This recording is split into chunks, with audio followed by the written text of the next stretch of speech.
All right, hello, welcome everyone. This is the midweek report, midweek gaming. I almost made that mistake again. That was the first time in a while I made that mistake. Old I'm Nick over title the other side of the name. old title name. Nani, I've not had nani. that one in several months now. I'm Nick over the other side of the comms is Justin providing gameplay and side commentary where appropriate and whenever the hell he feels like it. Yes. Because that's just him for you. And contrary to what you see on your screens right now, we're not talking about Roblox, though that No. might be. Although this is a highly polygoned Roblox game. So, this doesn't feel like standard Roblox at all. No, it does not. I've seen the screenshot he sent me before the stream where he's like, "Here, look, It's like, this is that what we're is gonna like see." uber highly polygon fucking shit, but nonetheless. Yeah, it's like, here, let me show you Roblox. Where's the blocks? It's like, wait, Where's the wait, blocks, Johnny? Where's the blocks? wait a minute. This don't look like Roblox.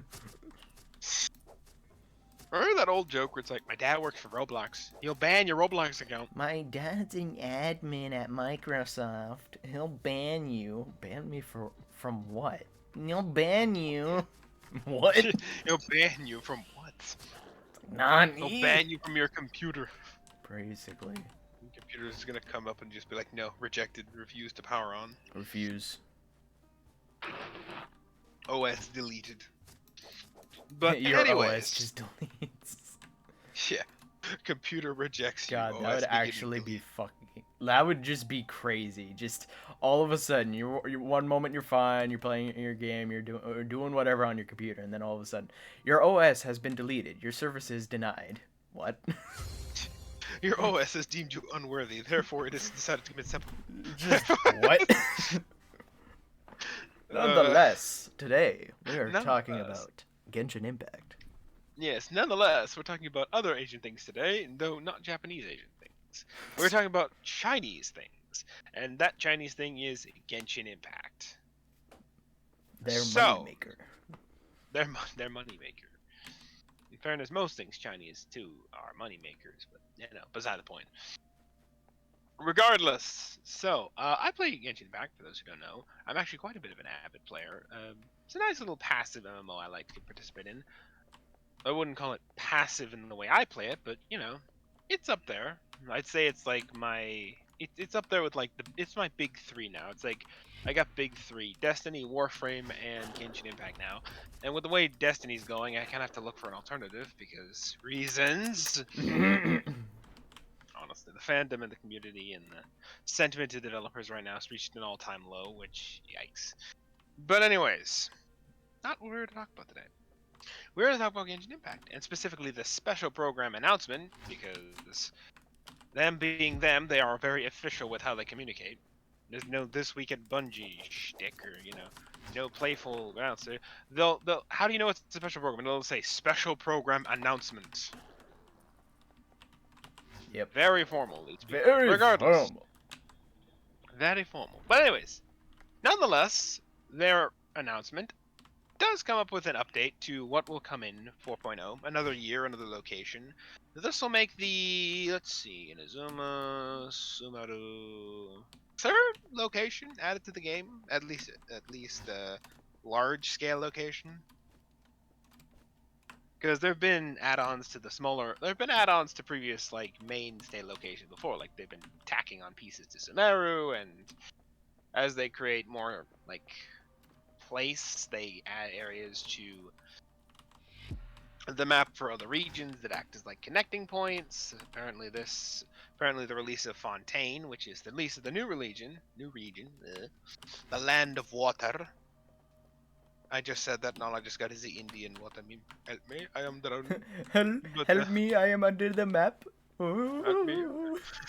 help me, I am under the water. But anyways, it's funny I should mention underwater because there is actually going to be an underwater diving mechanic introduced with 4.0, which makes sense because, like I said, it is the land of water, and there is going to be much water, so much diving abound. Where have I seen this before? Every video game with a water mechanic, generally speaking. I don't know, just a guess.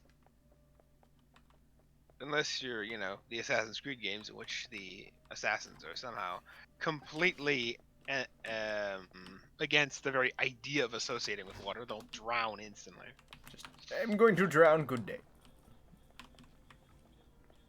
Or, any of the old PlayStation characters, or just any old game characters in general, which water seems to be anathema. It seems no game character could swim past like 2000, like prior to like 2006. Any game character who touched water prior to 2006 just instantly died. But regardless, My time has come. my time has come. I am going to miss the poop by jumping in the water. But anyways. But yeah, no, there's going to be a whole new region, like I said, the third big main region to come in. And with a new region, going to be new Archon, new story stuff, which would be interesting. For those who don't know, each of the regions of Genshin Impact, a little bit of Genshin Impact, I suppose, not lore, but like facts, I suppose you could say, for those who don't know who to play Genshin Impact. Each of the main regions, the main countries of the game, quote unquote, have a different, shall we say, cultural theme to them, so to speak. And I mean that both literally and figuratively. And cultural inspiration is another word I can use there. For example, if you look in Sumeru, you're going to see plays on Central African culture. You're going to see a lot of plays on like Indian culture. You're going to see plays on Egyptian culture with like the pharaohs and stuff like that, because funny enough, Sumeru is divided into two sections, the forests and the desert. I'm going to take a guess. I'm going to let you guess which one's which when it comes to where the Egyptians are based. I will let you guess that one. I'm going to let you guess that one. And then you've got Liyue, which is, in the words of Maxor, it's China. It's literally just China. But then you got Mondstadt, which Mondstadt's kind of interesting. I've always considered it like medieval Germany kind of thing. Like medieval Germany, medieval Europe. You got bards, you got castles, you got knights, a whole shebang. You've got the Unabomber disguised as a child, but that's beside the point. Yes. We don't talk about Klee. Klee is dangerous. We do not talk about that one.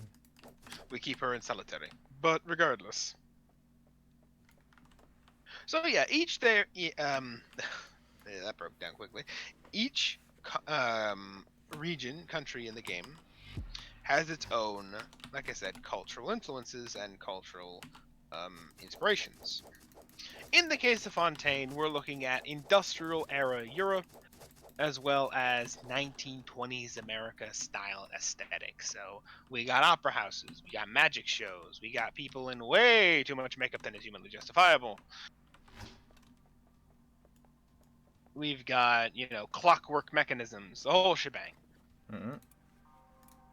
And it's all taking place under this backdrop of this aquatic nation that is powered by water and values law. It is funny enough because, like I said, for those who don't know, Fontaine is the land of quote-unquote law. Their god is the god of law. And somehow they're also producing a power, and also somehow they're powering their cities off the concept of law. Don't ask me how the hell that works. But anyways. Hey, I've seen this one before. Have you now? Actually, yes, in a webtoon. Like a web series, like a comic series. I know what I know. Yeah, I know what it was. Like a webtoon, really. Basically, this like lock keepers basically held people down and could trap them and like jail them, and it was really weird concept, but it was something that was like explored for like a hot second in the webtoon and then didn't matter anymore because main character. Yeah. But it was interesting at first, but yeah, nonetheless. But anyways, Fontaine is an interesting nation as well because it's got this whole aesthetic going on, right? Where, like I said, it's the land of law, but there's also this kind of drive for entertainment. For example, the courthouse also doubles as the opera house, and all the all the trials are seen also almost like performances. So you can imagine, with the idea of all the trials being almost viewed as performances, the actual getting to the truth of a criminal and the actual truth of the trial is not exactly valued above making it a spectacle, which might lead to, corruption, but, Nonetheless. He's fine. Nonetheless, that seems to be a heavy theme that's going to be explored. The whole corrupt system of law that is going on in Fontaine at the moment. Like I said, how the heck they're powering their cities off the very pursuit of law is beyond me, but I guess we'll find out. There's also going to be clockwork mechanisms. Funny enough, I was actually talking to Justin before the stream how I got distracted this morning playing Atomic Heart, and that's interesting. I'm just getting a bunch of clockwork mechanisms that I'm coming across in games recently. Though I don't think they'll be on the scale of the clockwork mechanisms in Atomic Heart, in the case where they're going to be less, you know, human robot Russian things, and more along the lines of Gears from Oh, you just. steampunk kind of thing. Less futuristic robot, more steampunky. Yes. But regardless, there's also going to be, like I said, a diving mechanic introduced with 4.0. Which makes sense because, as it is the nation of water, there's going to be a lot of things under the water. So we're going to need to do a lot of diving. There's treasure under the water. Go get it. Go get it. But honestly, not even wrong. And honestly, some of the areas look really nice. Not gonna lie. Which is again funny because Genshin Impact is technically a mobile game as well. It is a game based on PC, mobile, and PS5, PlayStation in general, I should say. Right. So yeah, there's a partnership that goes way to the back of the founding of Genshin Impact there, but that's beside the point. But like I said, for some reason, Genshin Impact always seems to find ways to make environments look incredibly beautiful, despite being a game limited to mobile, hardware restrictions. I'm guessing it's where all that gotcha money goes. But regardless. So it'll be interesting. Like I said, there's talk of there's going to be a lot of sunken ruins in Fontaine because there's been several floods over the years. Maybe we'll actually find Atlantis. I don't know. So there's that. Yep. New criminal. I cannot remember the bloody name of the new Harbinger. And I wouldn't say introduced. We've seen the Harbingers before, who are kind of the villains of the game for the longest time now. And for the life of me, I can't remember her bloody name at the moment. But she's been introduced. What role she'll play in the story has yet to be decided. Most likely something along the lines of Puppet Master. Speaking of characters introduced, as I mentioned, there is the God of Law in this nation, and she's been introduced. Officially named Fossilor, unofficially named I do not remember, because we have not heard the name too many times for me to remember it. Strikes me as a brat character, which will be interesting. Considering the last god we met in Sumeru was this, very nice, kind child character. Now we're dealing with a brat. So, very big turn of pace. The god of wisdom is this nice, wise child, and this god of law is just a brat. Why does that... Why am I not does surprised? That make sense? Why am I not surprised? Why is that not surprising? I swear to God, if I'm not screaming police brutality, sitting somewhere in Fontaine getting beaten up by mechs, I don't know. Again, we're not too sure how the story is going to play out, but it seems that we're probably going to go on trial at some point for something, how that's going to work. You did a bad Maybe we're going to get framed for something. Probably. We're going to get framed for something, I don't know. Like I said, You've the whole stolen system great item and or killed important leader. Honestly. Blamed for murder. The system in Fontaine is, like I said, corrupt, so I can clearly see our character going on trial for something completely corrupt or arbitrary. Speaking of the actual state of Fontaine, there's also two layers to it. The upper layer, which is this nice, beautiful clockwork cityscape, which is, where all the rich people live, as usual. And then you've got the underlayer, where the poor people live. This is kind of... I could only describe it as... Think of a Hive Undercity from Warhammer, but, a lot less brutal. That's kind of what we're going with the Undercity. A lot less brutal. You don't even realize what kind of comparison you're making there. I'm well aware. Like I said, I would probably be willing to bet extremely less brutal. Well, yes, extremely less brutal, unless you count the unless you count the knockoff Spanish Inquisition going up and down the halls of a hive world. But anyways, think of it in terms of aesthetic, not in terms of living conditions. Though maybe a little bit in terms of living conditions, minus all the god emperor, xenophobia nonsense. Which is funny because, like I said, segregation seems to be a running theme in Genshin Impact and racism in general. In Why not? Sumeru, we had a literal wall separating the desert people and the forest people, which, in the words of Maxor, the forest where all the white people live. But anyways, Don't worry about it. Details. Racism. Where would Genshin Impact be without good old segregation and racism?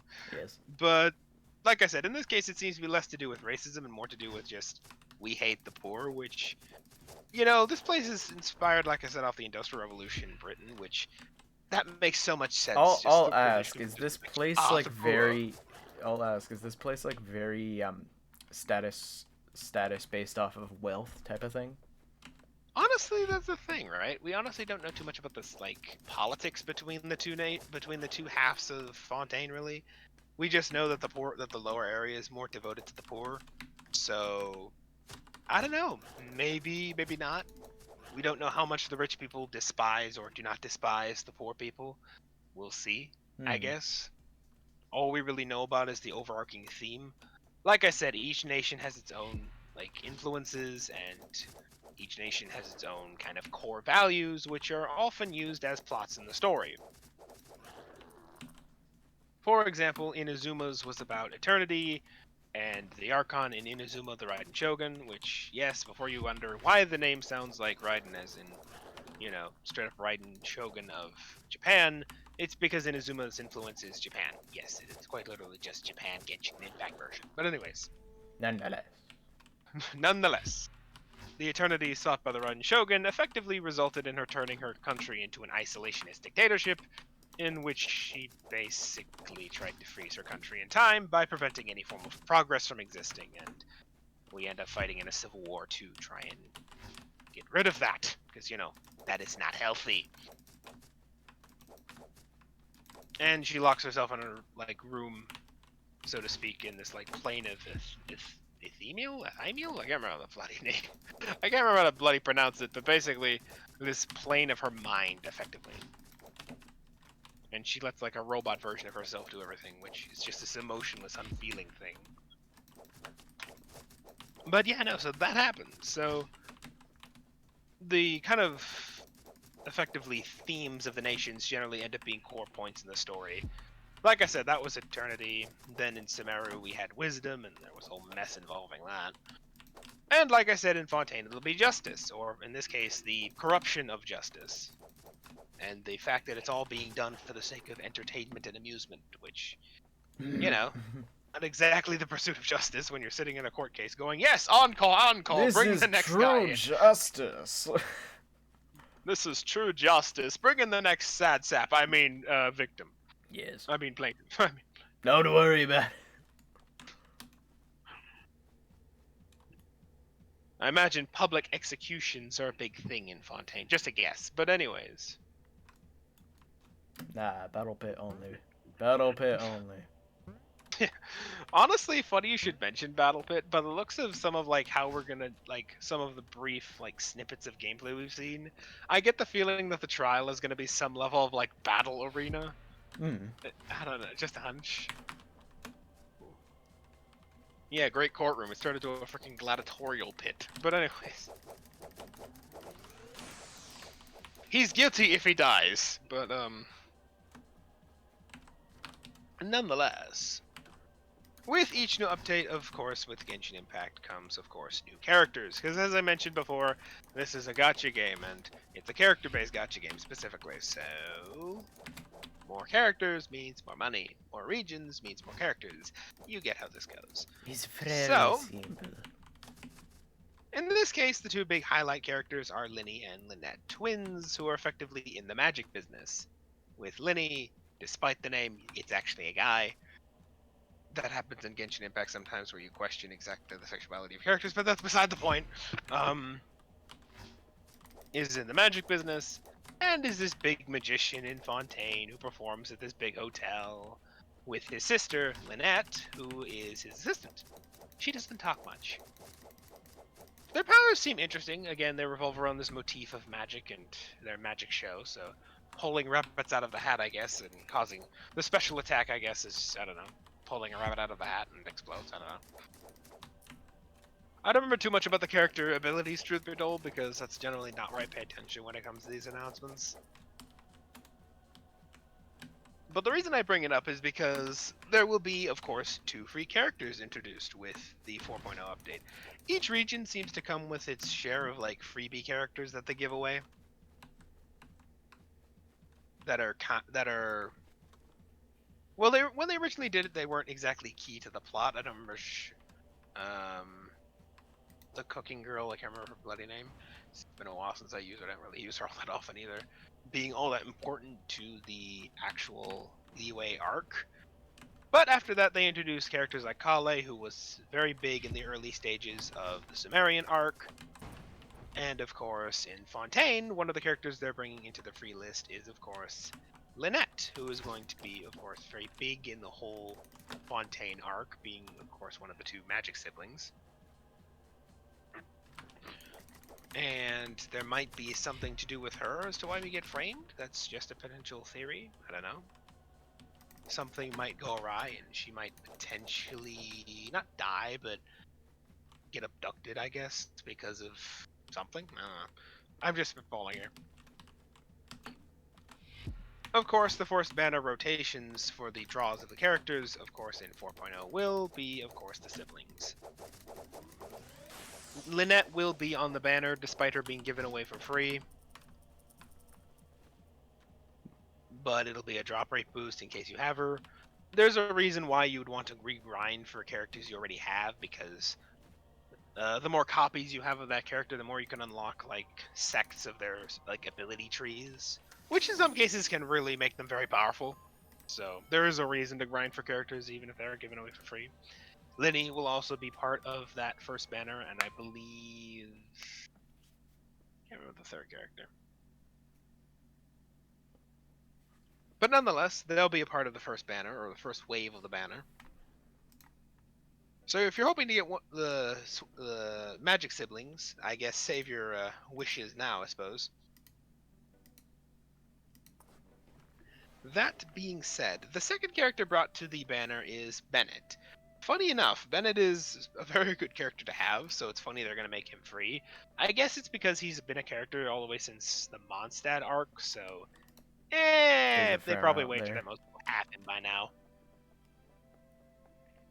I mean, again, to quote Maxor, power creep in this game does not exist because of Bennett, so like I said, it's kind of funny that they give him away.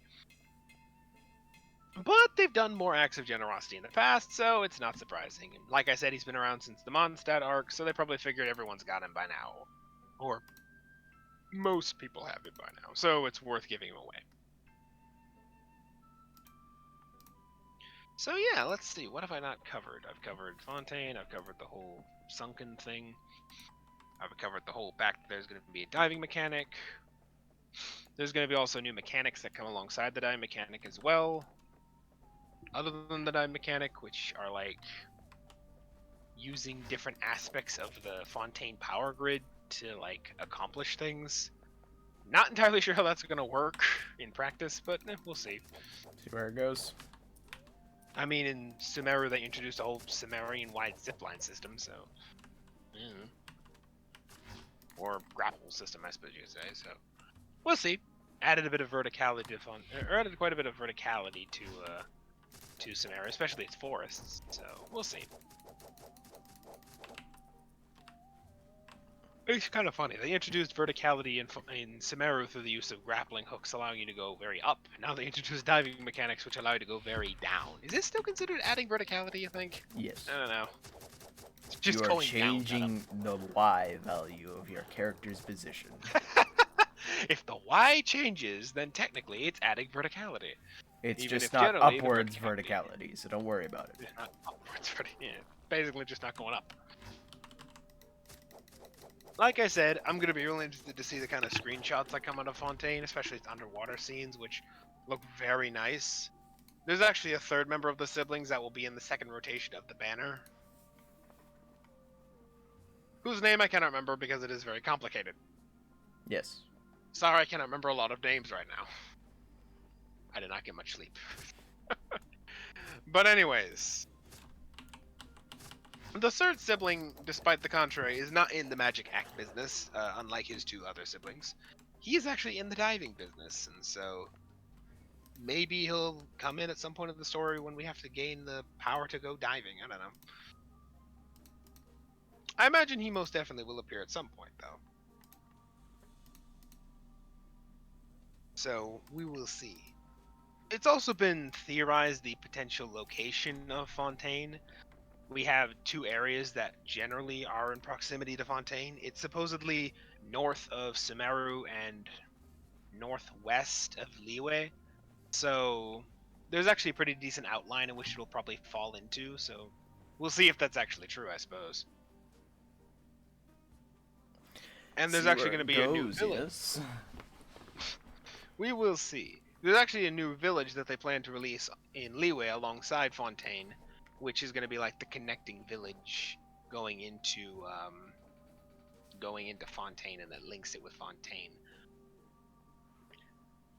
Like I said, it's the funny thing about Genshin Impact is that its areas are never truly done, because as new regions of the world are added in and new countries are added in, they've got to add them onto the map somewhere, which in some cases requires them to add whole new sections to previously released areas, again, such as Liyue and Sumeru, to act as like connecting tissue between the areas.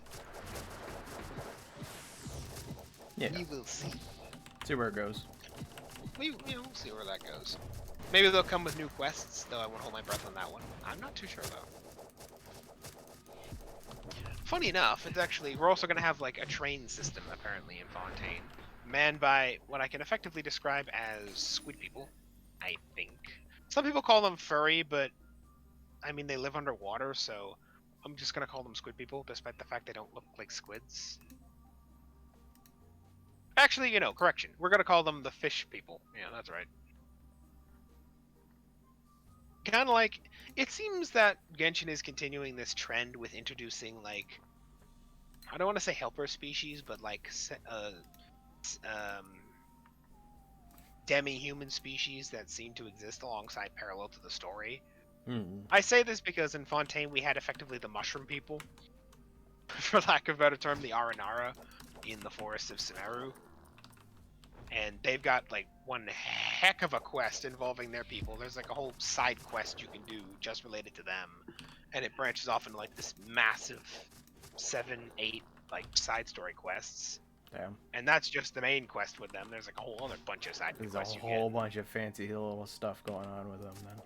Oh yeah, and there are side quests and abilities that help you in the forest, and it's the mushroom people, man, the mushroom people. But anyways, in this case, we're going to be dealing with, like I said, the fish people. So we're going to be continuing this trend with helper semi-human subspecies. Truth be told, with the latest event, which was Secret Summer Paradise, we were introduced to the Hydro Eidolons, which are kind of these sentient water balls. I thought those might make an appearance in Fontaine, but we haven't seen them yet, so maybe those were one-off characters for the event. We'll see. We know that they are potentially related to the Oceanids, which one of the Oceanids made an appearance in that event, which I think is still going on, in fact. As well as the fact we know, apparently, that the Oceanids once all lived in Fontaine, but for some reason were banished along the way after the death of the first Fontaine Archon. Yes, the current Archon is actually the second of her name. Though, unlike in like Sumeru, where we knew some details about the previous Archon and their reason for no longer being in office anymore, in the case of Fontaine, we have no idea what happened to the last one.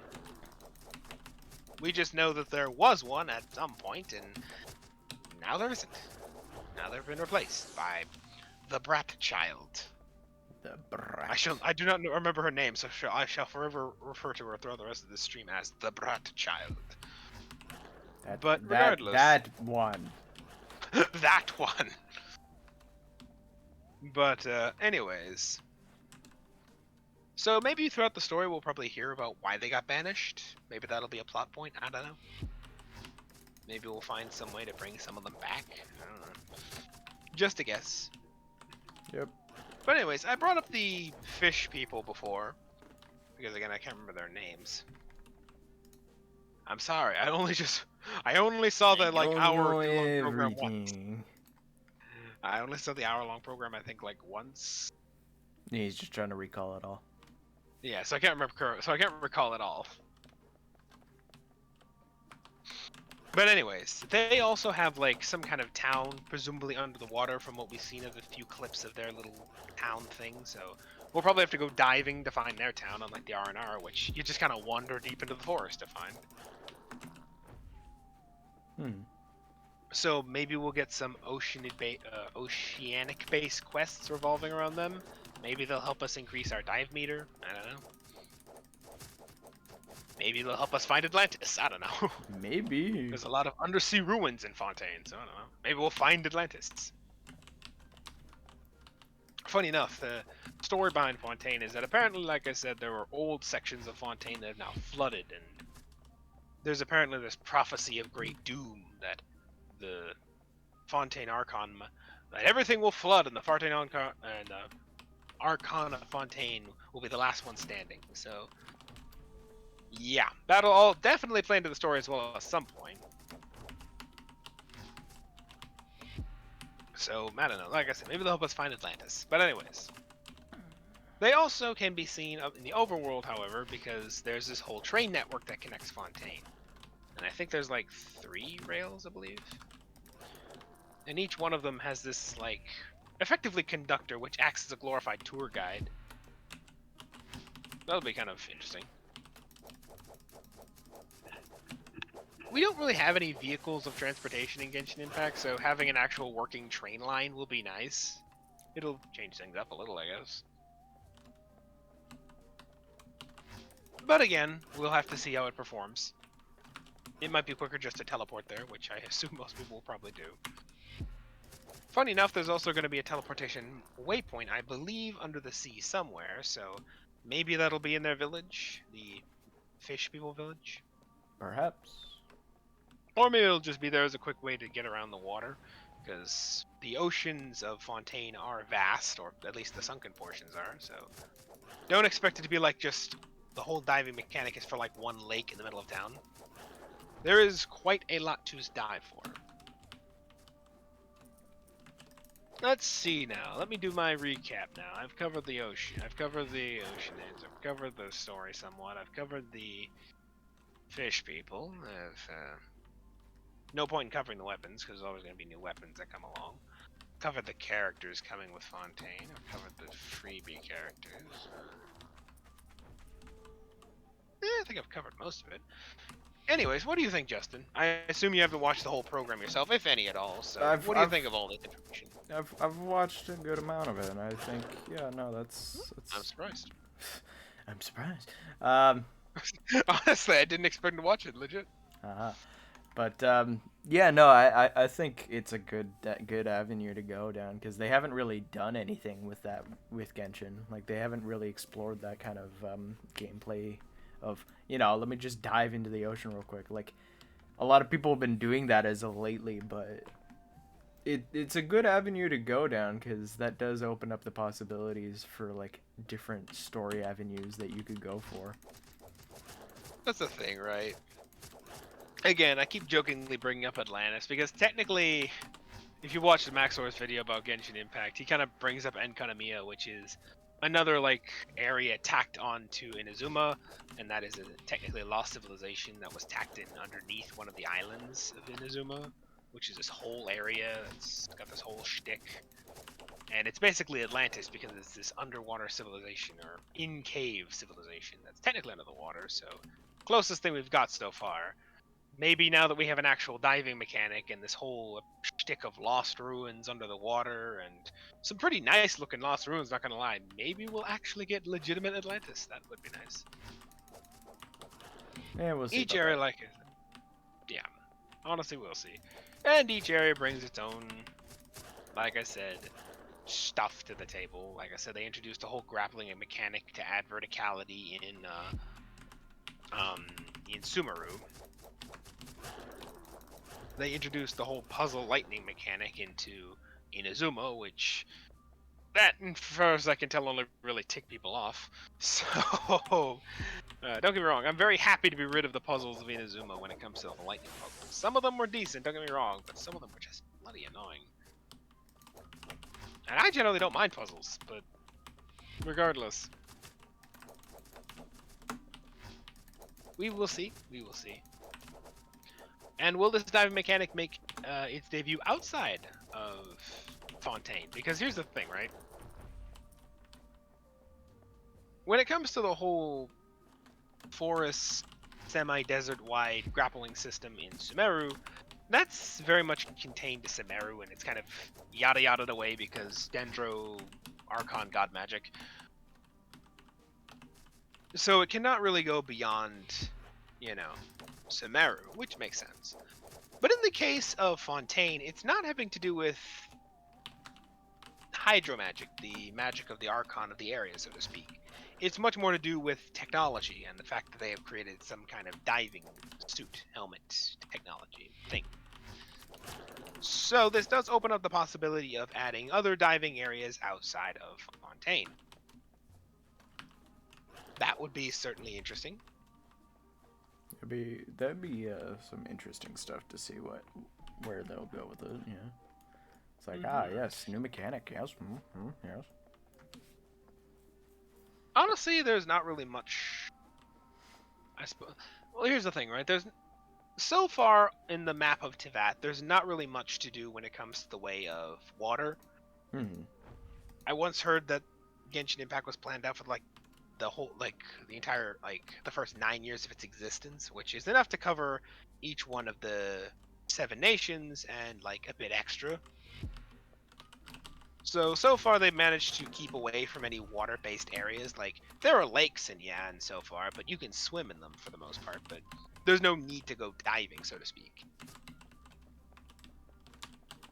All Tivat so far has just been one massive continent-sized piece that's just all connected to each other with no real water in the middle.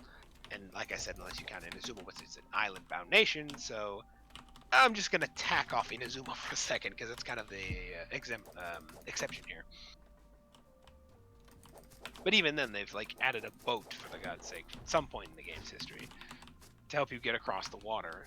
So that being said, this will be the first time they actually use a diving mechanic, so that'll, like I said, introduce the possibility of future undersea exploration beyond Fontaine.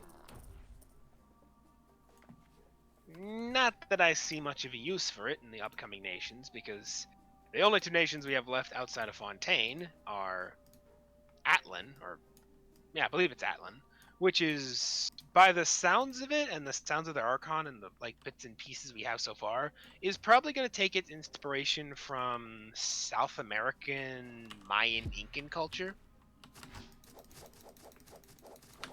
So I get the sense not going to be much water play there. And of course, the long-awaited Shneshnayan region, which is where all the harbingers of the Fatui and all those enemies come from, which is, if you haven't kind of guessed in the name, most likely going to take its inspiration from Russia at some point throughout the history. Maybe a more modern Russia, maybe more industrial era Russia. My money's on a more industrial era Russia. But I digress. So again, probably not much room for water play there. I imagine in both areas we're probably going to have a heat and cold mechanic respectively, because funny enough they've already introduced a cold mechanic in the mountain region of Mondstadt, so they might just apply that on a grand scale for Shnezhnaya, albeit with a few more quirks and abilities. More stuff maybe relating to it. Yeah, more stuff into it than just ice and try not to freeze to death. As for what kind of features they'll introduce with Atlan being the nation of fire, not sure. Also, might I just suggest that if it is true that Atlan is going to be this Mayan, Incan, South American hybrid culture, how almost fitting it is for that to be the nation of fire. I don't know. So I don't know. It just strikes me as fitting. And of course, Nation is the nation of ice, but that's beside the point. And that is also fitting because Russia. But anyways, Russia cold equals ice equals god of ice equals Shnezhnaya. So just connecting the dots here for you. Let me But connect the dots here. just Connected. connect the dots here for you. They're not terribly obvious already. But anyways, like I said, maybe we'll see more underwater exploration beyond Fontaine. Maybe not. There are still other areas that we haven't explored yet. There are two possible regions after the Seven Nations that we could be exploring, which is Celestia, which is the realm of the gods, but that's, as far as we know, an island nation in the sky, so something tells me we're not going to go diving off that all that much, unless you count parachuting.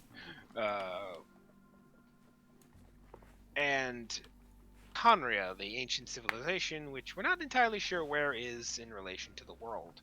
As I'm sure when the map gets built out more, we'll probably get more hints as to where Conria is geographically speaking. But so far we don't know. But for right now, we have no idea. That might be a bit of underwater play. We don't know. Last I heard, Conria kind of got sacked by the gods and is now a ruin of some sort. So we'll see. Probably not, though. But yeah, no, it is nice to imagine where the diving mechanic could go beyond Fontaine. Like I said, this is a can of worms that if they wanted to, Hoyo could most certainly explore. I am definitely interested into it.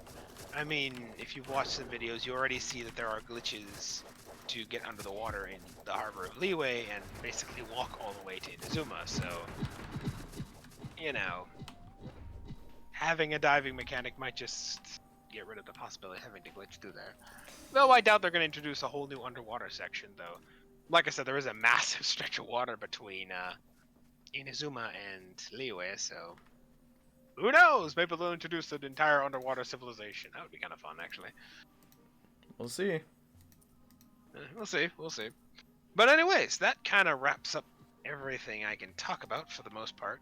Any grand thoughts, Justin? Any grand opinions? No. Everything seems as interesting as it always will be with Genshin Impact, as more is brought out and some water stuff is given for the people to go and explore under the water. Again, all I'm gonna think about while I'm doing that expansion is, help me, I am under the water. Help me, I am under the water. I have law-based systems here that are totally true and not very messed up law-based systems. I'm not completely narcissistic, but He's fine. It's fine.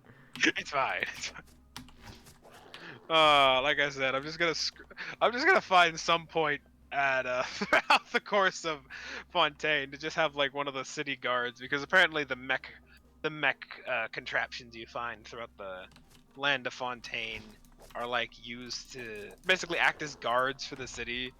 So while I'm fighting them, I'm just gonna police brutality.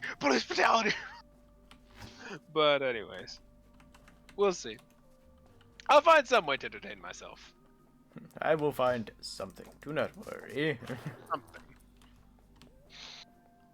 But anyways, so yeah, that's the Nation of Fontaine. We have no date, as to my knowledge, as to when we're going to be getting the next Fontaine update, though generally speaking, I would imagine it'll be within the few weeks or possibly months after the event ends.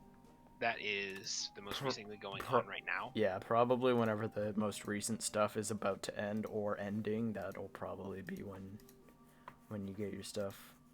Mm-hmm.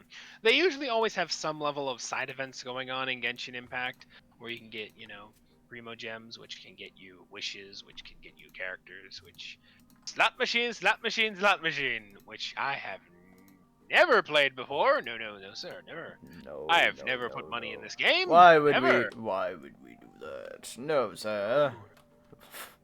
Me put money in the slot machine that is Genshin Impact? Never, never. Insert server wide. We ban casinos here. Also, we're doing casinos. When have you ever heard the Chinese say they've banned casinos? Don't worry That would about be it. very bad. That would be very bad for business, so to speak. But anyway, Not very good business.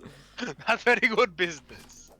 But anyways, again, I funny. I rail against loot boxes, yet I play Genshin Impact almost religiously at times.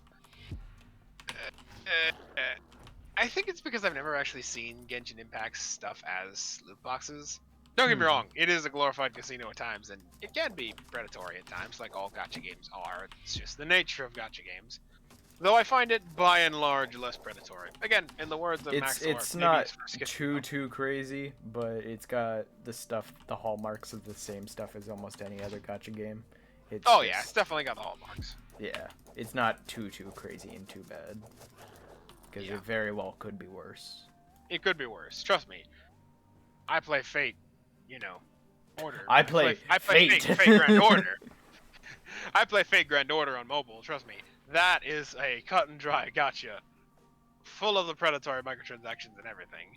Hell, in gotcha, I'm recently seeing this nasty trend where they're separating paid currency and free currency, and you can only get certain things with the free currency, and they're saving the premium stuff for the actual paid currency, which is both clever and incredibly manipulative. A bit, yep. Because it forces you to pay if you're going to get the premium drops, versus in traditional gacha games where if you wanted to, you could just hoard and save up the freemium. You could just save up the free giveaways of the currency and use that. Truth be told, I don't think Genshin would implement this, at least anywhere in the near future, if ever, because it really doesn't work with their business model.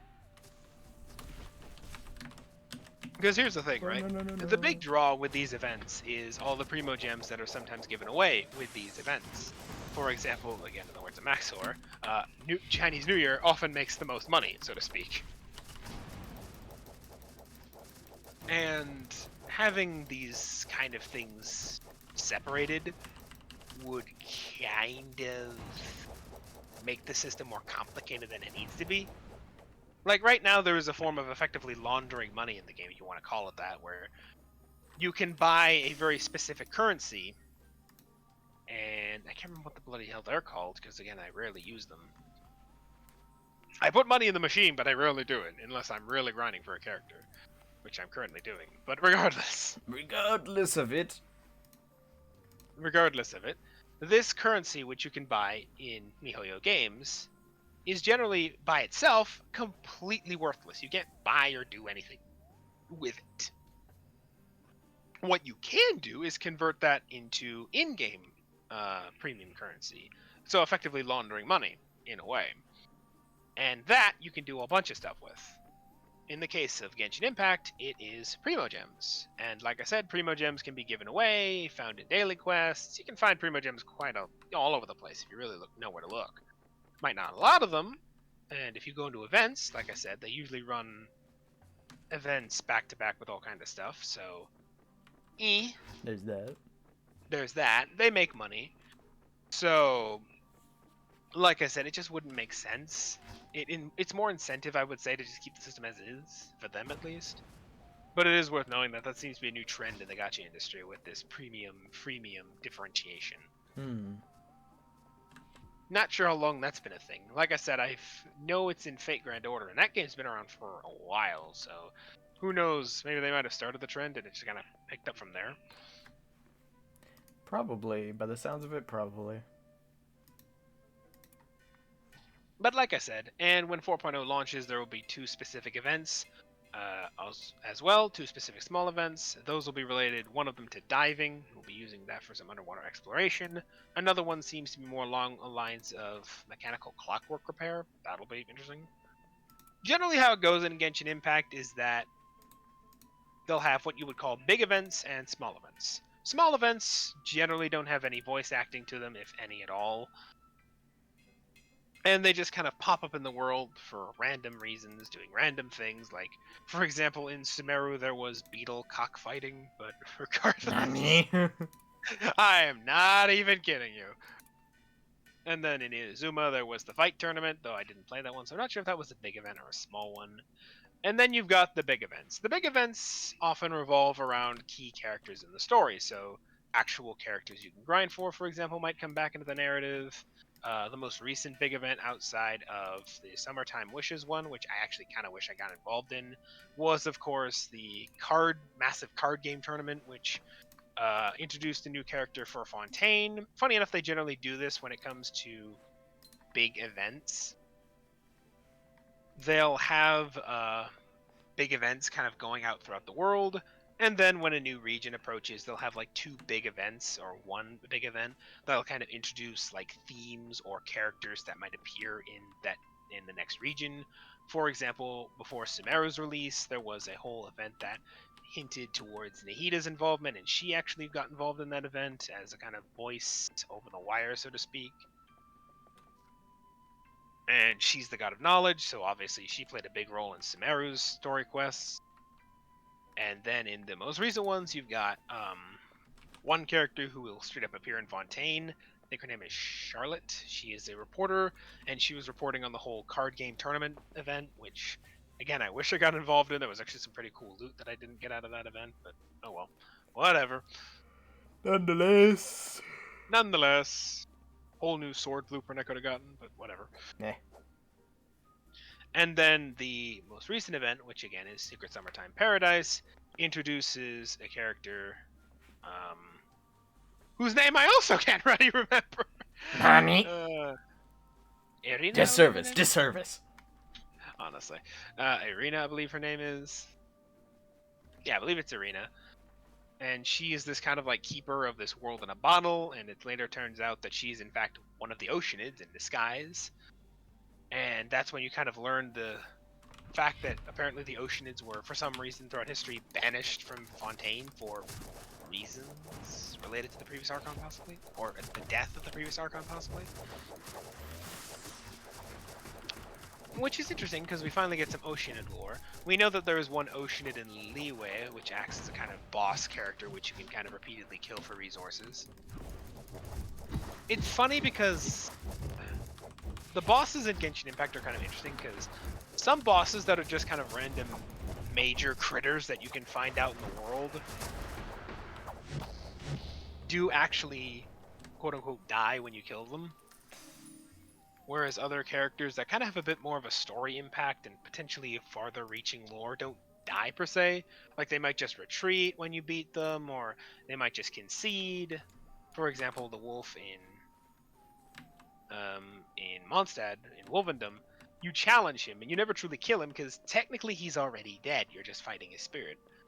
In the case of the Oceanid, the previously mentioned one in Liyue, she just kind of retreats when you beat up her water minions. Because she never actually fights you directly. She makes you fight her water minions, and that damages her indirectly, and she just kind of gives up after a while and just kind of says, "To hell with it," and gone. Kind of just sits there and is like, alright. Yeah, she just kind of tells you all, like, "How dare you," and just goes, whoosh, gone. Leave me alone. Honestly. So, again, it's kind of interesting. Maybe we'll get more lore about the Oceanids in Fontaine. Actually, we definitely will, considering they have a history with Fontaine. And again, the big named events generally come with a lot of primo gems and a lot of stuff. Things for you And to do. there might also be big events that are run throughout the year on occasion. Like I said, the big one is always the Lantern Rite Festival, so the year-end festival in Liyue. There's some seasonal stuff that goes on in Mondstadt every now and then. Maybe we'll get some festivals in Sumeru now. I don't know. Maybe we'll get the Samsara Festival, minus the whole time loop thing as a result of the story. Maybe, I don't know. Just a guess. We had a big event in Inazuma, which was this giant fight arena thing. I don't know. Fight tournament, effectively. Well, first rule about Fight Club: don't talk about Fight Club. First rule of Fight Club. No talking about Fight Club. But anyways, it'll be interesting to see what events come out of this. But anyways, I've talked for at least over an hour at this point, I'm willing to wager. So, I'm going to stop talking. All right. I've asked Justin if he has any final words, and I haven't heard him say anything, so we're just going to assume he doesn't, and we're just going to go Bruh. away from that. You said no, you didn't before, so I'm just going to assume you don't again. unless We you do. didn't, and then we kept going. You didn't Nonetheless, say nonetheless. hopefully you all enjoyed, and we'll see you in the next week's bit of news. Yes, That, hopefully or we'll- unless something big pops up, and then we're suddenly gonna be like, hey. Activision collapses under its own weight. EA claims bankruptcy. Well, we can hope. Microsoft But anyway. goes and begins hiring again. Which That actually would not be big news. happened. That'd be a Monday. That would be. Well, that actually happened. They stopped hiring for like a solid 2 months and just fired a Oh. whole bunch of people, and then they started hiring again. I mean, So. corporate Mhm. shakeups. That happens. It does. Until next time, people. Yes, until next week. Who knows what we'll have next week? I actually do not know what we'll do next week. I have theories, but unlike last week, I don't actually have a plan. We'll see. Stay tuned. Have a good week now.